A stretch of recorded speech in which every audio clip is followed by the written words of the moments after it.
Welcome everyone.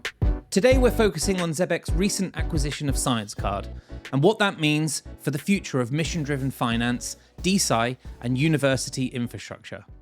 I'm joined by Daniel and John, the founders of ScienceCard, a purpose-built financial platform for the academic sector, serving tens of thousands of users across the UK. Let's dig into the story behind ScienceCard, what's next under Zebec, and why this matters for crypto adoption, education, and real-world payments. Daniel, John, thank you so much for coming in and joining me today. Thank you, Ben, for the invitation. Thank you for having us, Ben. I guess best place to start is tell me about ScienceCard. What is it, and why have Zebec acquired it? Maybe it's helpful to explain why we founded ScienceCard in the first place.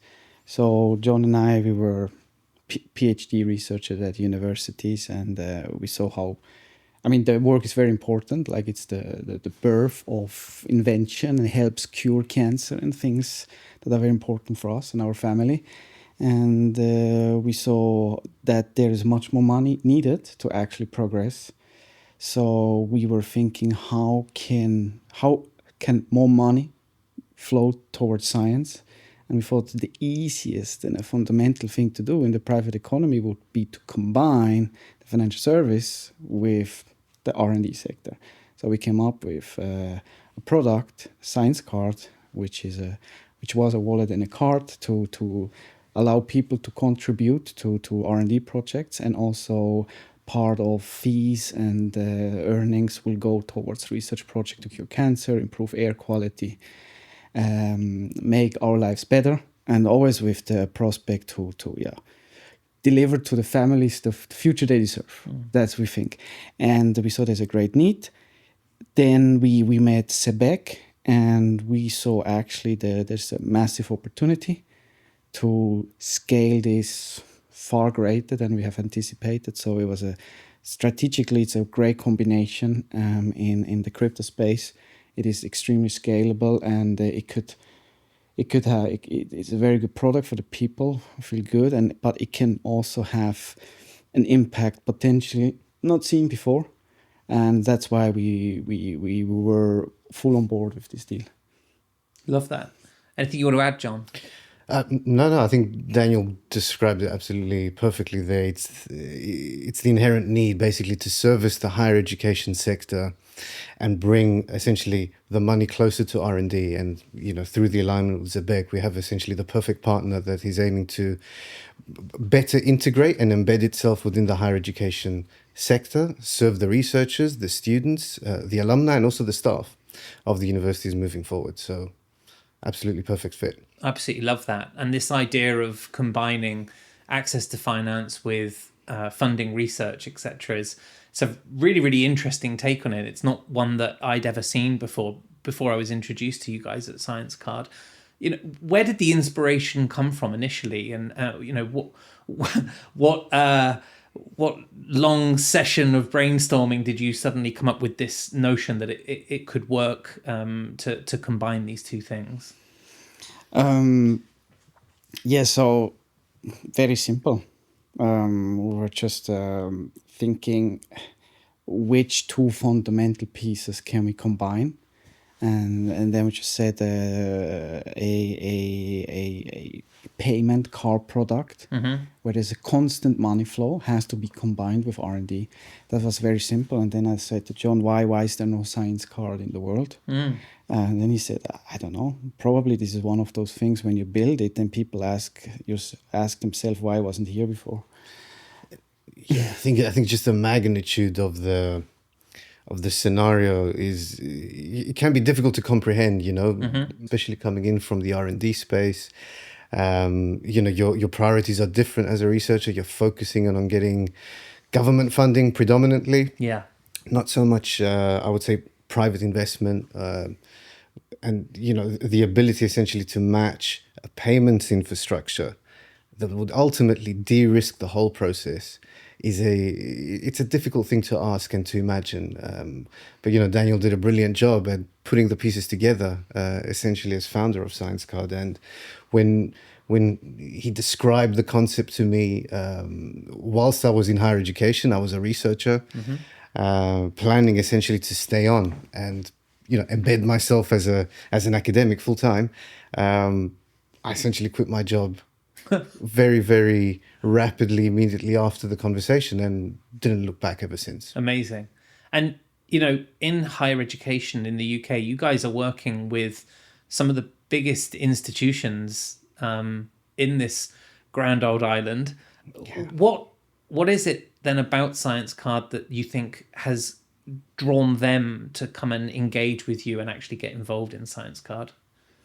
Yeah, I mean, that's a great question. And, in my personal opinion, engaging with a lot of institutions up and down this green and pleasant land, I think the focus that we portray in helping fundraise for essentially early stage innovation, this is the main, I would say, draw to a lot of the universities, because it's fundamentally difficult to get funding for early stage innovation through the conventional means. Mm-hmm. It's highly speculative, and generally speaking, you do need some level of traction when it comes to these scientific ideas before you start getting the bigger commitments that allow essentially the scientific progress to happen. So I would definitely say the platform that we developed within Science Card to essentially create milestone-driven early stage research projects predominantly, that was the immediate draw, making that process completely transparent. Mm-hmm. And essentially also applying that flavor of the fintech landscape into that whole infrastructure through additional services, financial services, to the higher education sector is what's highly important and highly appealing. I think there's a question I can ask in a moment about the future then of the development, etc. Before I get into that, I'm really curious to ask you a question about higher education, universities. And obviously there's a great deal of revenue money that is exchanged through those institutions, right? There are fees, there's student funding, there's property, like paying for halls of residence and rent and all the different things that go into kind of that whole ecosystem in each instance. Do you think higher education might move towards the notion of introducing stablecoins as a means of, empowering financial systems in their own ecosystems? Interesting question. And I think it will make... So first of all, the universities in the UK are massively contributing to the economy. There is roughly more than 10 billion are sent from abroad by university students, international students into the UK. Mm-hmm. They're contributing many, many billions to the GDPR and so on. They employ people, infrastructure, construction. So there's massive amount of money in there, and it's really good what they do for the prospect of the country. But now, so stablecoins, I do think that the lowest hanging fruit would be tuition payments from international students from abroad. There could be created great advantages for students, get some discounts, make a bit, get good rates that they then can use also for spending in the country, which come back into the economy. Now university uses its own stable coin. One would have to evaluate if that's good or too much work, but I think going for an existing stablecoin rail could then allow really ease the flow of money within universities, catering and things like that, nice discount system and things like that. Would have massive benefits. Yeah, I completely agree with that. And I think just, my 2 cents on that would be, pending the financial regulatory landscape that will be developing in the space, we do see greater appetite in the conversations that we're having with higher education institutions in the adoption of stablecoin payments. Now, I think for us as well, this technology offers the idea of, essentially streamlining certain payment services. Daniel alluded to tuition fee payments, accommodation payments. Mm-hmm. But, you can also make the accessibility into higher education much more prominent. You want people to have their own personal and family circumstances better reflected in the tuition fee payment system that they make. So you want a tuition fee payment to be able to allow the students and their families to pay these tuition fees, maybe not in a bulk payment, Sure. which is could hinder access to higher education, but essentially distribute it out over terms or One thing we longer. forgot to mention, the transparency added. Absolutely. So Absolutely. a key concern for Asian students, for example, is they send the money and then there's 3, 4, 5 days they don't know if it will arrive. Right. And that can be a substantial sum, Sure. 40, Cross-border 50. transactions. So Yeah. that leaves families in distress for 5 days. Uh-huh. If you would do the transfer of a stablecoin, you could track it much more real Yeah. time and And efficiency Re- savings, right? It's just cheap. efficiency and just relieve pain. Sure. Yeah, that's really important. Mm. I want then to come back to the thing which I get the sense is your real passion, which is this idea of DeSci, right? Decentralized science. Can you give me some examples of this in action and maybe talk to me a little bit more about, you know, what DeSci you guys are actually empowering at the moment and how that's been working? Fine. I'll just give a crack. So DeSci is very big. You have decentralized data sharing for clinical trials. You have better peer review of journals. You can have replication of studies. You know, sometimes in science, very good research is published, important findings, but then nobody could replicate them. With DeSci, you could somehow distribute that responsibility. Then the core thing we were addressing was the decentralization of funding science. And probably John wants to add to that something. Yeah. I mean, that is essentially the bread and butter, basically, of the business. What we want to do through the prism of decentralized science is to make the distribution of funding, of grants. This could be R&D funding, but this could be stipends, this could be bursaries. Sure. Much easier and much more transparently, essentially using DeSci as essentially the foundation to this whole argument. So what we've done through the creation of this platform, this payments platform that can help fundraise higher education projects, is that we've brought essentially the public much more close to the actual R&D that takes place. So I mentioned these milestone-driven projects that we described earlier. These are very, very important because, you know, these can be live tracked on the app, and you're allowing people essentially to fund science at a milestone-driven level. This creates a lot of transparency. This creates a lot of excitement, but also creates the additional benefit of, you know, making essentially the contribution of the public much more tangible in the science space. And, you know, decentralized science, the hallmarks of it are essentially transparency and democratization. So through this type of R&D platform that we've created, we've allowed essentially the democratization of funding to take place en masse, and with essentially Zebec scalability and you know, added, I would say, firepower, this can really be, you know, the reality moving forward. And that's amazing, super exciting, and this is what everyone wants in the higher education space. Sure. One thing I would like to add, which the scientists are very interested in the exposure they get. So the awareness is very important. So Of the research that they're carrying out. of the research they're carrying out. Yeah. And now with Zebec, with the big user base around the world, this can just, a cancer researcher in the UK is fantastic work. It can be just distributed, and the knowledge around the world. It's just exposure that they're really happy about, and that's actually really decentralizing the knowledge and decentralizing awareness. So I love that. That's a good thing. And the risk.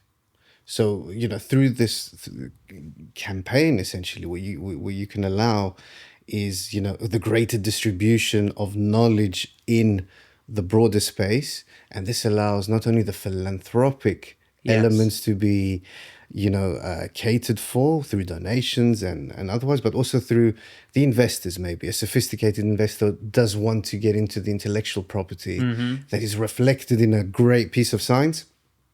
You do this through a DeSci essentially lens, and you're getting the awareness, you're getting the milestone driven progress accounted for, and essentially then you're de-risking the project for everybody involved, including the universities, which is one of the major blockers that they have in helping fund that early stage research. Yeah, I think we've touched on a couple of points here, but I guess a question I'm really eager for you guys now, having been acquired by Zebec, etc.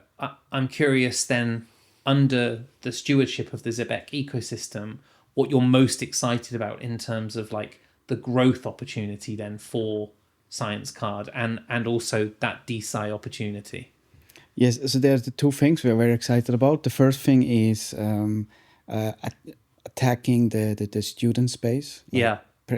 Prepaid cards with the stablecoin system, making that accessible. Then the second thing is addressing the tuition fee business and market, leveraging stablecoin as well. And then the third thing is exactly what we're talking about, helping the universities raise funding through the Zebec ecosystem, and make those science projects work. So it's just very exciting, and the scalability here is just massive. Are you able to quantify? And I'm just curious, in the UK, for example, I'm not familiar with the numbers, but in terms of number of students, the size of this prize potentially. You have each year around 3 million students in the UK. Of it is around 700,000 international students. Yeah. Each year, roughly 250,000 new arrivals are coming. Wow. So the beauty of students, as from a payment business perspective, is you have every year, you have new customers coming in. So there's always a constant stream. So there's 700,000 international students, total 3 million students in the UK. Wow. And together they make a massive payment volume. Huge. Yeah, it's a massive opportunity. And so I guess the priority then is to go out and form relationships with more of those universities and acquire more of those students as customers and users. Absolutely. I think with Zebec, this concept of having a co-branded card with all the possible, financial inclusion criteria, I think within the product that goes out to the universities, helps not only attract the students, it helps attract the staff, it helps attract essentially also the university itself at some point through treasury management initiatives, which, Zebec is also big on. And then subsequently also the alumni that leave the university, because just looking at it from a purely unit economics perspective, we're not just acquiring customers that sometimes hang on for a year or a few weeks. You have the potential of capturing that customer base over a longer period. Sure. And through, I would say, Zebec's infrastructure and reach, we're able to create that longevity in a card product that is potentially otherwise missing for the space that we're trying to approach, which is the higher education sector. Yeah. Hadn't thought of that. It's a great onboarding tool, but then these students, they go on to live long lives and prosperous lives. Right? You've been able to onboard them. That's amazing. Listen, guys, this is really, really fascinating. I want to congratulate you both on such a great product built. I think it's clear why Zebec has worked with you guys to make this acquisition. I'm really, really excited for you. I want to thank you for coming here and joining me today. Really, really appreciate getting to learn more about you guys as individuals, but also the business that you're continuing to build. Pleasure's all ours. Thank you so much for these very interesting questions, and it was great. We enjoyed that. Thank you so much. Thanks.